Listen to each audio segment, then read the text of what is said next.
पाकिस्तान के टाउटों की बड़ी अजीब ही सूरत हाल है।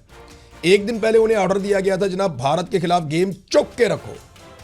जैसे ही भारत का नौजवान जीता, उन्हें ऑर्डर दिया गया गेम नप दो।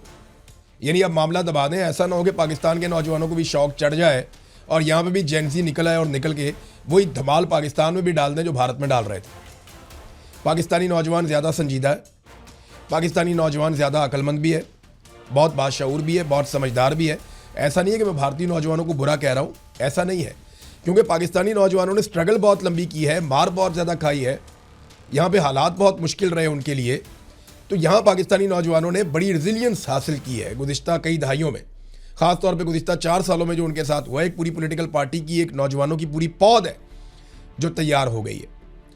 तो ये अगर इंडिया की तरह पाकिस्तान की हुकूमत डील करे ना, वो गोली ना चलाएं, लोगों के ऊपर जबरी तौर पे गुमशुदगियाँ ना करें, उनके घर ना तोड़ें, उनकी गाड़ियाँ ना तोड़ें, तो आप देखें पाकिस्तान के अंदर जेनजी उससे भी बड़ा कारनामा करेगी जो भारत के अंदर वहाँ जेनजी ने किया है। तो आप मुंह लटका हुआ है बेचारे सहाफ़ियों का। कल तक उन्हें कहा गया था गेम चुक के रखो, आज जैसे ही नौजवान वहाँ पे जीत गए उन्हें कहा गेम नप दो। वजह यह है कि पाकिस्तान में भी अगर लोग निकल आए तो पाकिस्तान की एस्टेब्लिशमेंट को मुसीबत पड़ जाएगी। वैसे तो मुसीबत एक बहुत बड़ी पड़ने वाली है, हमारे सामने आकर खड़ी है, मैं आपके सामने रख भी देता हूँ। इस वक्त पाकिस्तान एक बड़ी मुसीबत में फंसने वाला है, उसके इशारे आ रहे हैं और मैं आपको वक्त से पहले आगाह कर रहा हूँ, आने वाले वक्त में ये चीज़ें आपको देखनी पड़ सकती हैं। नंबर 1 तो अमेरिका से पाकिस्तान ने $10 अरब मांग लिए, बिला वजह नहीं मांगे। ये पैसे अमेरिका दे भी देगा शायद पाकिस्तान को, लेकिन ये कौन सा पैसा होगा? ये उधार पैसा होगा और इस पैसे पे आपको टैक्स देना पड़ेगा, यानी आपको ये पैसा वापस चुकाना है। ये ऐसा नहीं है कि पाकिस्तान की गोद में डाल दिया, अमेरिका भूल गया, नहीं होगा। ये पैसा आपको अमेरिका को वापस देना पड़ेगा। एक एक पाकिस्तानी ये पैसा वापस चुकाएगा और पैसा वापस नहीं चुकाएगा तो फिर इसकी कीमत चुकाएगा। और ये पैसा देने के बाद वो भूल नहीं जाएंगे, वो आपसे काम करवाएंगे। काम आपसे वो क्या करवाएंगे ये आगे चल के आपको बताता हूँ। एक तो अमेरिका से पैसा मांग लिया, सऊदी अरब से पैसा भी मांग लिया, तेल भी मांग लिया। कतर के साथ भी हम एक दिफाई मुआहदा करने जा रहे हैं।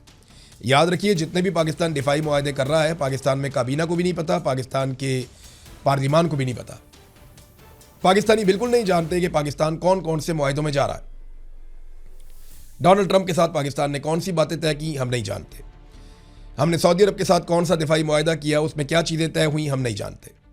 कतर के साथ हम क्या मुआहदा करने जा रहे हैं हमें बिल्कुल आइडिया नहीं है कि क्या होगा। हौसियों को पाकिस्तान ने वार्निंग दी, ये भी अब आपके सामने है। और एकदम से पाकिस्तान में टाउट्स ईरान के खिलाफ होना शुरू हो गए, ये भी आप देखते जाइए। भी इसराइल खुद को इस जंग से अभी बाहर रख रहा है ताकि मुसलमान मुल्कों को ईरान से लड़ने में आसानी रहे, क्योंकि अगर इसराइल ईरान से लड़ेगा तो मुसलमान ममालिक ईरान के साथ नहीं लड़ेंगे, क्योंकि इसराइल के शाना बशाना लड़ना मुसलमान मुल्कों के लिए बहुत मुश्किल है। हाँ, अमेरिका के शाना बशाना माजी में भी लड़ें, अभी भी लड़ सकते हैं। तो ये जो क्रेडिट रेटिंग भी पाकिस्तान की बेहतर दिखाई जा रही है ताकि पाकिस्तान को मजीद कर्जे वर्जे मिल जाएं, हुकूमत आसानी में हो जाए। देखिए, इस हुकूमत के पास जो है ना, वो निज़ाम चलाने के लिए अब 2 रास्ते बचे हैं, क्योंकि मईशत तो चली नहीं, लोग तो पैसा बना नहीं रहे। पैसा बनाएंगे तो पैसा इकट्ठा होगा, टैक्स आएगा, हुकूमत चलेगी, गवर्नमेंट चलेगी, निज़ाम चलेगा। ये निज़ाम को चलाने में मुकम्मल तौर पे नाकाम हो गए हैं, मईशत नहीं चली। अब इनके बाद 2 रास्ते बचे हैं। नंबर 1, ये सोचें कि कहाँ कहाँ से अवाम की जेब काटी जा सकती है, लेवी लगा के, बिजली की कीमत में, गैस की कीमत में महंगाई करके, कुछ भी करके, अजीबो गरीब किस्म के टैक्सेस लगा के अवाम की जेब कहाँ कहाँ से काटी जा सकती है। एक तो इनके सारी तवज्जो इस बात पे, रोज़ाना की बुनियाद पे पेट्रोलियम मसनूआत की कीमतें बढ़ती हैं। मैं पाकिस्तानियों को मुबारकबाद पेश करता हूँ कि गुज़िश्ता 1 हफ्ते में सिर्फ 1 मरतबा ऐसा हुआ कि पेट्रोलियम मसनूआत की कीमतें नहीं बढ़ी, और वो थी कल की रात। तो पाकिस्तानियों को मुबारकबाद कि कम से कम एक रात ऐसी थी कि जब पेट्रोलियम मसनूआत की कीमतें नहीं बढ़ाई गई, और आज के दिन में वही है जो कल के दिन में थी। तो एक तो इनके पास रास्ता यह है कि अवाम की जेबें काटें जैसे तैसे करके। दूसरा रास्ता यह है कि जितने हो सकें ये कर्जे हासिल करें। अवाम की जेबें काटेंगे तो अवाम की ताकत कम होती चली जाएगी और वो कमज़ोर होंगे, और जब कर्जे हासिल करेंगे तो अवाम और पाकिस्तान मज़ीद कमज़ोर होगा, क्योंकि ये कर्जे अवाम को ही वापस करने हैं और पाकिस्तान पे बोझ बढ़ेगा। अब पाकिस्तान की जो खुद मुख्तारी है उसको ये गिरवी रखने जा रहे हैं इन कर्ज़ों के लिए और इन सहूलियात के लिए जो अमेरिका से, सऊदी अरब से, गल्फ़ ममालिक से इनको मिल रही हैं। और ये बिल्कुल मुमकिन है कि आने वाले दिनों में पाकिस्तान को इस्तेमाल किया जाए इस खित्ते में होने वाली एक नई लड़ाई के सिलसिले में, क्योंकि देखें हौसियों के पास भी हथियार हैं और वो अपने हथियार चला भी रहे हैं, वो नज़र भी आ रहे हैं। बाब मंदब भी बंद है और आबना हुरमुज़ के हालात भी कोई अच्छे नहीं है। और ईरान मुसीबत बना हुआ है अमेरिका के लिए और गल्फ ममालिक के लिए। और पाकिस्तान के ऊपर अनायतें और नवाजिशें बिला वजह नहीं हो सकती। पाकिस्तान को घसीट के इस लड़ाई में लाने की कोशिश की जाएगी। और जो पाकिस्तान की खुद मुख्तारी है वो पाकिस्तान के हुक्मरान हमेशा गिरवी रखते चले आए हैं। और आज भी ऐसा लगता है कि पाकिस्तान पैसे के बदले में ये अजीबोगरीब लड़ाई अपने गले डाल लेगा। इससे पहले भी हमारे जर्नैलों ने थोड़े थोड़े पैसों के लिए ऐसी लड़ाइयाँ अपने गले में डाल ली जिन लड़ाइयों से पाकिस्तान को 100 अरब डॉलर तक का नुकसान हुआ। ये जिहाद हमने अपने गले में डाला, हमारी तरक्की रुक गई। दोबारा हमने अमेरिका की जंग अपने गले में डाली, हमारी पूरी की पूरी मईशत बर्बाद हो गई। हम सबसे ज़्यादा इफेक्ट हुए थे, बर्बाद हो गया पूरा हमारा इंफ्रास्ट्रक्चर, हमारा स्ट्रक्चर पूरा तबाह हो गया, सोसाइटी पूरी बर्बाद हो गई। लेकिन मिला पाकिस्तान को क्या? चंद कोड़ियाँ।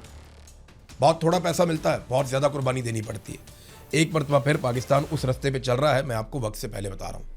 और एक आखिरी चीज़ मैं आपको जाते जाते बताऊँ, बहुत सारे लोगों के पेट में मरोड़ उठते हैं और वो बात बात ये बात करते रहते हैं कि जनाब मौरूसी सियासत, मौरूसी सियासत। मैं इन बेशर्मों को बताना चाहता हूँ कि मौरूसी सियासत होती क्या है। हमजा शहबाज ने वज़ीर आज़म हाउस के फ्लोर नंबर 6 के ऊपर ये जियो न्यूज़ की खबर के मुताबिक अपना दफ्तर बना लिया और वहाँ पे वो पॉलिटिकल और इंतज़ामी मामलात को देखेगा, किसको कैसे फ़ंड देने हैं, किसके साथ क्या करना है, किसका काम करवाना है, किस तरीके से काम करवाना है, किस कैपेसिटी में। भाई सिर्फ इस कैपेसिटी में कि वो शहबाज शरीफ का बेटा है तो वो वज़ीर आज़म हाउस के अंदर घुस के अपना दफ्तर बना लेगा और दफ्तर में बैठ के निज़ाम को कंट्रोल करेगा। ये फैमिली लिमिटेड है, ये ऐसे ही निज़ाम चलाते हैं। और इनको हमारे ऊपर इस मरतबा मुसल्लत किया फील्ड मार्शल हाफिज सैयद आसिम मुनीर साहब ने, और पूरी कौम इसकी कीमत चुका रही है, हर फील्ड में चुका रही है, चाहे वो मईशत, चाहे दहशतगर्दी। देखिए आप, मैं आपको छोटी सी मिसाल देता हूँ। इंडिया में 22 लाख नौजवानों ने इम्तिहान दिया और 22 लाख लोगों का इम्तिहान चोरी हो गया। देखें क्या हाल किया उन्होंने, खा गए वजीर को भी, वजीर आज़म को दीवार से लगा दिया, पूरा निज़ाम परेशान हो गया। इधर पाकिस्तान में 25 करोड़ लोगों का इलेक्शन चोरी कर दिया, पूरे पाकिस्तान ने वोट दिए, वहाँ पे एक छोटा सा इम्तिहान चोरी हुआ, देखें क्या हुआ इधर। और वो हर साल होता है, यहाँ 5 साल के बाद एक इलेक्शन होता है। 25 करोड़ लोग हैं, उनका इलेक्शन चोरी हो गया और कोई जवाब देने को तैयार नहीं है। जब तक आप इनसे जवाब नहीं मांगेंगे ना, तब तक मुल्क आगे नहीं बढ़ेगा। और मुल्क अब आगे बढ़ना होगा मुल्क को। वजह यह है कि सबके पास रास्ते ख़त्म हो रहे हैं। अब अगर सुहेल अफरीदी और उनके साथी हकीकी अपोजिशन नहीं करते तो तैयारी करें, वो भी अब तारीख के अंदर सिर्फ उनका नाम लिखा जाएगा कि एक साबिक वज़ीर आला हुआ करता था।